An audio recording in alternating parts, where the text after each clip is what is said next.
I, 31-year-old female, have been married to my husband John, 30-year-old male, for 2 years.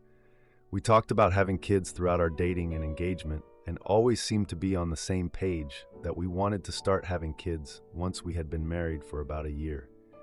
While we were dating, John would say things to me like, "You're going to be such a good mom," or, "When we have kids, I want to do XYZ one day." We made so many choices in preparation for starting a family. We chose a 4-bedroom house last year when we were ready to buy. When he had to get a new car, he told everyone he chose that particular one because it had a larger back seat to put car seats in someday. I chose a job with a school schedule, so one day I could have more time off work. It always was a direction we were headed. A year ago, around the time we had initially said we wanted to start trying, I stopped taking birth control and started taking prenatal vitamins, which I told him about. But we both decided we wanted to wait a few more months to feel more settled in the new house and for me to feel more settled in my newer job. That turned into a few more months, but he continued to tell his friends and family soon when they asked when we were having kids. Most of his close friends and his brother all have young children, and he is amazing with them. One day this past August, when I brought up the baby conversation again, John said that we could start trying. He seemed nervous but also excited. He was sharing gender reveal idea videos with me, and we were talking about potential names. I was so full of joy. Fast forward 1 week, John dropped a bomb on me that he was no longer ready to have kids, and he wasn't sure that he wanted kids at all anymore. He said I bullied him into it, and that there wasn't a particular reason he didn't want to have kids, except that he simply didn't want to. This was devastating for me to hear. It's been about 5 months since, and he sometimes will say that he does someday want kids, and other times will say that he might not ever want them. I've become depressed and anxious about the ticking biological clock. I cry every day. I don't feel the same love for him that I did before, and I've started to resent him. I've tried to talk to him to understand where he's coming from, because to me, it seems like he just got cold feet and he is anxious and fearful about it becoming a reality. But he refuses to talk to me or anyone else. If I'm upset, he will not comfort me. He generally acts like everything is completely fine, even when I've told him how upset I am over this. I've showed him fertility and age charts and the risks of pregnancy rising after 35 and literally begged him. I've spoken to a marriage counselor and tried to resolve my brokenness on my own, which did not help me. John refuses to go to marriage counseling or speak to anybody.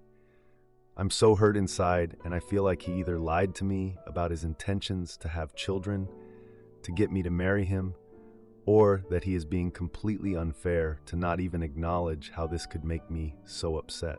I'm so fearful that if I continue in this marriage in 2 to 3 years that he will still be saying he doesn't want kids, and it'll become too difficult for me to become pregnant and have the 2 to 3 children I always envisioned I'd have. I'm not in a place financially that I can freeze my eggs or that in vitro fertilization, IVF, would ever realistically be an option. I feel I'm being robbed of my desire to have children, and yet at the same time, I'm not able to just throw away our whole relationship because I feel like even if I started over today, I'd never fall in love and marry another person in time to have a family. I feel stuck and don't know what else to do next. I don't know how to get into his brain to understand what's going on. He's a huge procrastinator and a huge avoider, so I know that's playing into this. Advice? Now, for a few comments before the update. Comment 1. There's a really good chance there's someone else. I know that probably doesn't seem possible, but I'm speaking from experience. Those goals, especially the ones that will tie you to him forever, are no longer ones he wants because there's someone else and he wants to keep his options open. Even if there's not, this isn't okay. There's literally no way to overcome this. Divorce is your only option here, especially if he won't go to a counselor with you. I divorced at 31, remarried, and just had my first baby 2 weeks ago at 38. So there's hope for you. When I envisioned my future at 31, it didn't look like this. I wanted 3 kids. That's probably not going to happen, but I'm so happy with what I have, even if it looks different. You'll be okay. even if your future looks different than you envision now. But if you settle for your husband and no kids, I don't know how okay you'll be. Get back on birth control. Do not accidentally get pregnant by this guy. Comment 2. Ouch. Reminds me of my own life, but I never ever wanted to have a baby. My now ex actually convinced me to. Such a good mom, it's such a waste, so good with kids, I would love a child to teach things to, etc., etc. I ended up changing my mind and we started the process of trying for a baby. Then he said, I don't think I want this. I've already had my kids, all grown by this stage. I was devastated. He did the bait and switch. We still had a child. As soon as I was pregnant, he became cold and cruel and the abuse wasn't hidden anymore. I left when my baby turned 2. Be careful having a child if you decide to continue with this man. He is playing with your emotions, especially the won't comfort me. It's not depression, it's emotional abuse. Take care of yourself. Also, I had my daughter at 41. Don't let time get in your way of happiness. Go and find a treasure for yourself. Now, for the update. Hey everyone, a lot has happened since my last post, and I feel like I'm living in a soap opera. I'm the 31-year-old who was dealing with my husband John's sudden change of heart about having kids. Well, buckle up, because things have taken some busy turns. After my last update, I decided to have another heart-to-heart with John. I thought maybe if I approached him calmly, he might open up. Remember how John always had a knack for procrastination and avoiding tough conversations? Well, this time was no different. He dodged my questions with the skill of a seasoned politician. But I was persistent, and finally, he cracked. He confessed that his hesitation about having kids wasn't just cold feet, it was fear. Fear of turning out like his own dad. I never knew much about John's dad because he never talked about him. Turns out his dad left when John was just a kid, and it scarred him more than he let on. He was terrified he'd somehow repeat the cycle. This revelation hit me like a ton of bricks. I understood his fear, but I also felt betrayed that he kept this from me for so long. We were already on shaky ground, but then came the news that rocked our world. John's brother, the one with the young kids that John adores, confided in me that John had been more involved in their lives than I knew. He'd been like a second dad to them, stepping in when his brother and sister-in-law were going through a rough patch. This explained why he was so amazing with kids, but it also made his reluctance to have our own even more confusing. I was still processing this when I stumbled upon a receipt for a fertility clinic. My heart stopped. Was John seeing someone else? Was there a child out there I didn't know about? I confronted him, and the truth was even more shocking. John had been considering a vasectomy. He was so torn up about the idea of being a bad father that he thought removing the possibility entirely would solve his problems. I was devastated. Here I was, trying to start a family, and he was secretly planning to end that dream forever. We had a huge fight, the kind that leaves you drained and hollow. I couldn't believe the man I married, who once dreamed of family barbecues and teaching our kids to ride bikes, was now this stranger before me. In the midst of our turmoil, I reached out to my best friend for support. She's been my rock since college, always there with a bottle of wine and a listening ear. But this time, her reaction was off. She was too calm, too collected. It didn't sit right with me. Then, 2 days ago, I found out why. I came home early from work to find John and my best friend in our living room, looking like they'd seen a ghost. They were too quick to explain they were just planning a surprise to cheer me up. But the tension in the air was thick, and I could tell something was up. I did some digging, and what I found shattered my world. My best friend, the one person I trusted with everything, was the reason John had been considering a vasectomy. They'd had an affair a year ago, right around the time we were supposed to start trying for a baby. John was racked with guilt, and the vasectomy was his twisted way of punishing himself and ensuring it would never happen again. Prison buddy calls me from unknown number and asks for money, but when I refuse, he threatens me. Oh boy, I later find out it was my best friend who made the call.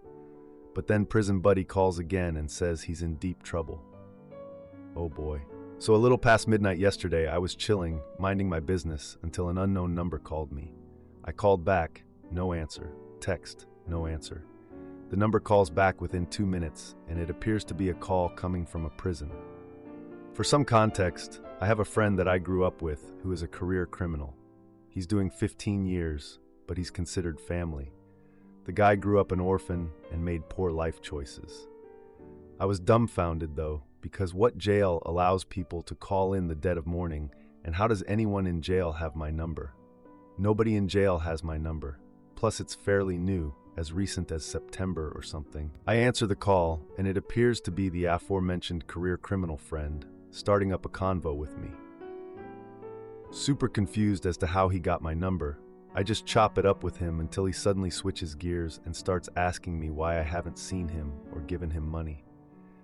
It appears to me that he was very agitated or sounded like he was crying, so I explained to him that I have responsibilities, and because of infection 19, I would have to get a vaccine to see him, which I refused to do. Prior to infection 19, I saw him all the time, gave him money, and sent him mail. The last time I saw him was December 2019. He then says, "You knew me before you knew your kids," which shocked me due to the ignorant retort. I again explain, I have responsibility, and if he wanted some money, he could have just gotten in contact with me through his family since I lost his PPN. He goes on a tangent about how he's going to unalive me and come for my family when he gets out of prison for not looking out for him in recent times. He then brings up the fact that I would be moving to Florida soon, which again shocked me because now I thought someone was telling him my personal business, which could be my brother or my sister, who fathers his brother's son. He tells me he'll call me back in a minute since the call is hanging up, and so I call my brother up and ask him when the last time he heard from our friend was. He said it was a while, and I explained to him what just happened before my brother gets a phone call from our friend. We merge the call, and I start going in on him for how he came at me. He apologized, but then turned around and started telling me more of my business, and then mentioning a very traumatic part of my life, which angered me before a few more life threats over money followed by the call ending. Now, seeing red and confused, I asked my brother and sister both who was telling him my business. Both said they haven't spoken to him in a while. So I call up my best friend and try to explain this to him just for him to start laughing and telling me it was him. Never in my life have I thought joking about playing with someone's life was funny, let alone bringing up traumatic events in my life. I don't know how to go about this. I've been the butt of the joke all day long, and I feel embarrassed for falling for that joke. It's got me mad thinking that I'm going back and forth with a friend who's not in the best position in their life right now. I'm disappointed in my friends for playing with my life like that. I haven't talked to them all day long. How should I handle this? Let me know. Now for a few comments before the update. Comment 1. This is not funny at all. It would be hard for me to even consider trusting that friend again, OP. He definitely messed it up for your friendship. Comment 2. I would go no contact with that person. Removed them entirely from my life. He is not the type of person I would want to have around. Now for the update. Hey Reddit, it's been a week since I last posted about that crazy phone call I got in the middle of the night. You won't believe the ride this past week has been. So after I found out it was my best friend who pranked me, pretending to be my friend from prison, I was fuming. I mean, who does that? I needed some time to cool off, so I didn't talk to him for a couple of days. But then, things got even weirder. A few days ago, I got another call from the same unknown number. My heart dropped. I thought, no way my best friend would pull the same stunt twice, right? I hesitated, but answered the call. It was actually my friend from prison this time. I recognized his voice immediately, and he sounded desperate. He told me he managed to get a hold of a contraband phone, and that's how he called me the first time. He said he was sorry for threatening me, but he was in some serious trouble. He needed money to pay off a debt to some dangerous people inside, or things would get bad for him. I was shocked. I didn't know what to do. I mean, I was still mad about the prank, but this was real. I asked him how he got my new number, and he confessed that he had overheard my brother talking about me moving to Florida during a visit.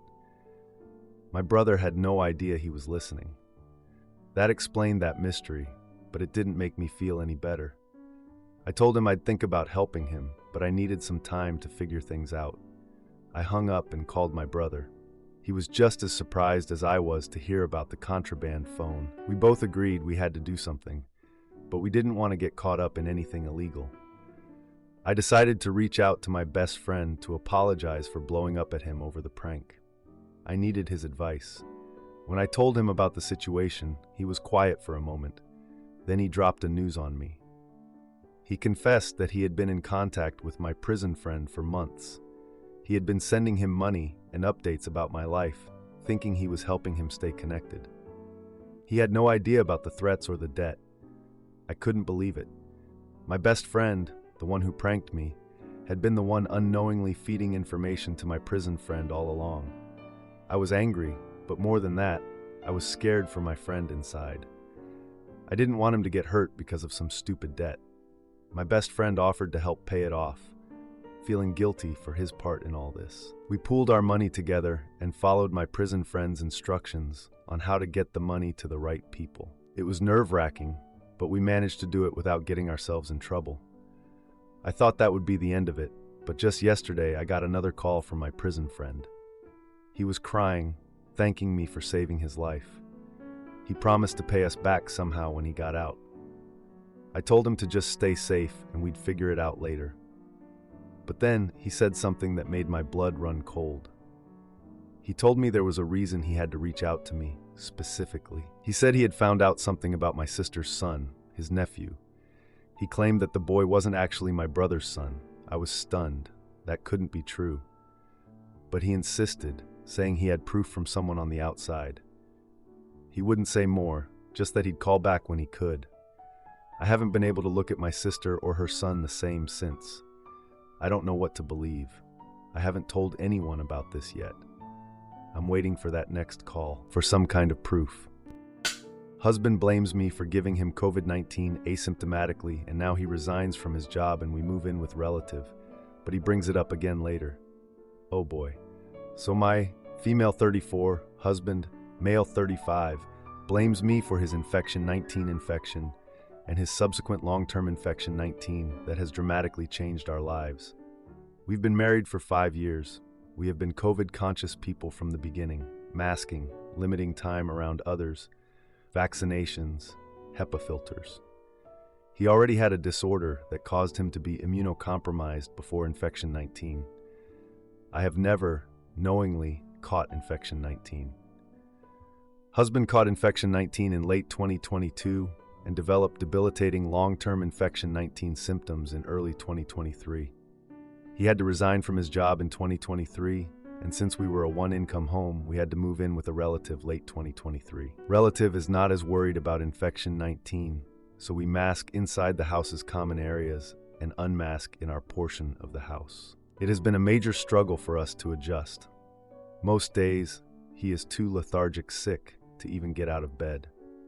I've been supportive in being his caretaker, taking care of house responsibilities, cleaning, bills, and taking him to appointments when I can, all while still keeping my full-time job. A few months ago, after moving in with the relative, we had a conversation about him believing I gave him infection 19 asymptomatically, and him having resentment for me from that. Around the time he caught infection 19, a different relative of mine was in town. I hung out with that relative outside, unmasked, and that relative tested negative multiple times before we allowed him into our home to visit for a few hours. That relative was not sick after our visit with us. That same weekend, the husband went into a small, very packed restaurant to pick up food while masked, so there is no way of knowing exactly how he caught it. I was very worried that that kind of resentment would fester into a real issue for our relationship because of all of his struggles with LC. He reassured me that that was not the case, and we moved on. Fast forward to a few nights ago. I had a medical procedure that I had to be unmasked for, so we agreed that I would mask and then test after 7 days. I waited the 7 days, tested negative, made dinner for us, and we started eating dinner together in our space. After dinner, he realized I wasn't masking and asked why. I told him it was because I tested negative. He says he wanted to talk to me about getting a PCR test to verify, but just hadn't found the right time to do it since I've been very stressed with everything lately. He apologized for not communicating with me on that, but he also mentioned again that he felt I asymptomatically gave him infection 19.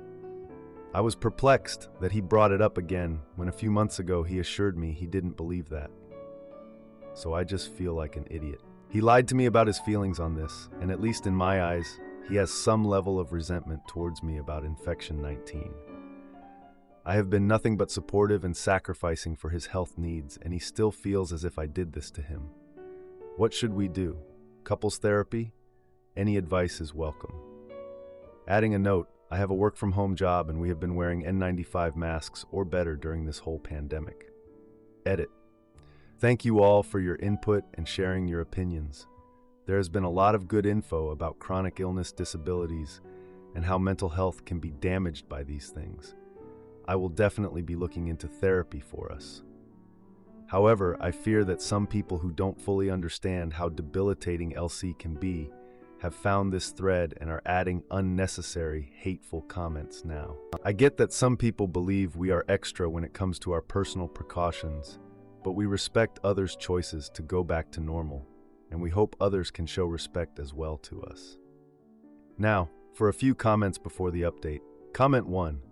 It's absolutely ridiculous to say with any degree of certainty who gave you the virus. The only way to know would be to purposely infect yourself, or you could be almost certain if you stayed home 100% of the time. Sure, sometimes you can have a plausible theory, but it's very rare to know with certainty. So yeah, maybe online couples therapy to help him understand the above. It's science. I work in an office setting, and the number of times people claim to know how they got sick, COVID or otherwise, is crazy. I just roll my eyes in my mind. Comment 2. He blames you because he hates the fact that you never got sick. He probably hates the fact that you are his caretaker and breadwinner. He hates the situation he is in, and this has turned into a massive resentment towards you. Because he has no justification for his resentment, he created in his mind the story of how you are the cause of his problems because you somehow infected him with infection 19. This man has no gratitude for your sacrifices for him and no love for you. He actually hates you. All your love and effort are for nothing. Now for the update. Hey everyone, thanks for sticking around after my last post. I really appreciated the support and advice. Things have taken a turn, and I'm back with an update that I never expected to be sharing. So after the dinner incident, things got tense between my husband and me. I thought we had moved past the blame game, but it was clear that wasn't the case. I started to feel like I was walking on eggshells around him, trying not to trigger any more accusations. It was exhausting, and I felt alone in a house that was supposed to be a temporary safe haven. Then, one day, I got a call from my work. They needed me to come in for an urgent meeting.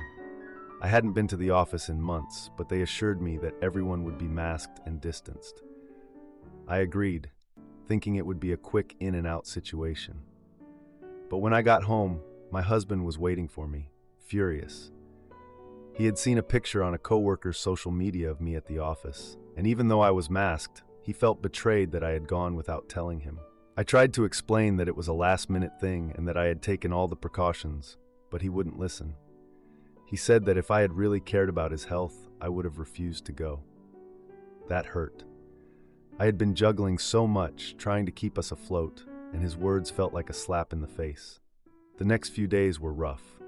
We barely spoke, and when we did, it was short and cold. I felt like I was losing him, not to the long-term infection 19, but to this growing resentment that was eating away at our relationship.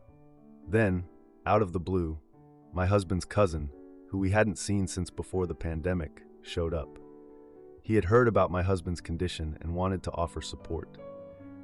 But his presence only made things worse. He was one of those people who thought the pandemic was overblown and kept making comments about how we were living in fear.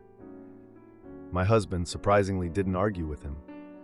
It was like he was a different person around his cousin, and I didn't recognize him. One evening, while I was making dinner, I overheard them talking.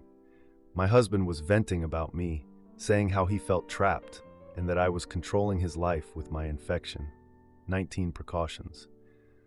I was shocked. I had been doing everything for his safety, and here he was, painting me as the villain. I confronted him about it later that night, and it led to the biggest fight we've ever had. He accused me of enjoying the power dynamic that had developed since he got sick, of liking that he was dependent on me. That couldn't be further from the truth. I was hurt and angry, and for the first time I questioned whether our marriage could survive this. The cousin stayed for a few days, and his presence only fueled the fire. He kept pushing my husband to go out more, to live a little despite his health. And my husband, desperate to feel normal again, started to listen. He went out with his cousin to a store, no mask, and came back coughing. I was terrified that he had caught infection 19 again or something worse. We're now waiting for his test results, and the tension in the house is unbearable. I'm scared for his health, angry at his cousin, and heartbroken that my husband seems to have lost faith in me.